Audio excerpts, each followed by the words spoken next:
আপনার আশেপাশে এমন কিছু মানুষ আছে যাদের আপনি আপন ভাবেন, কিন্তু তারা আপনাকে কখনোই আপন ভাবে না। এমন মানুষগুলো চেনার 4টি উপায় আজ আমি আপনাদের বলে দিচ্ছি। 1 নম্বর, যারা প্রয়োজনে শুধু আপনার খোঁজ রাখে। এমন কিছু মানুষ আছে যারা শুধুমাত্র তাদের প্রয়োজনে আপনার কথা মনে করে, কিন্তু আপনার বিপদে, আপনার সমস্যার সময় কখনোই তাদের পাশে পাবেন না। যখনই তারা কোনো বিপদে পড়বে, তখনই তারা আপনজন সেজে আপনার কাছে ছুটে আসবে, কিন্তু আপনার বিপদে আপদে তারা সুন্দর করে লুকিয়ে থাকবে, কিংবা আপনার খোঁজ খবর নেওয়ারও প্রয়োজন মনে করবে না। এই মানুষগুলো থেকে সাবধান থাকুন। এরা আপনজন হিসেবে আপনার কাছে থাকে ঠিকই, কিন্তু ভেতরে ভেতরে আসলে আপনাকে কখনোই আপন মনে করে না।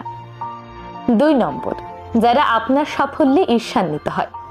যেই মানুষগুলো আপনার সাফল্যে খুশি হতে পারে না, বরং ঈর্ষান্বিত হয়, তারা কখনোই আপনাকে আপন ভাবে না। কারণ যারা আপনাকে আপন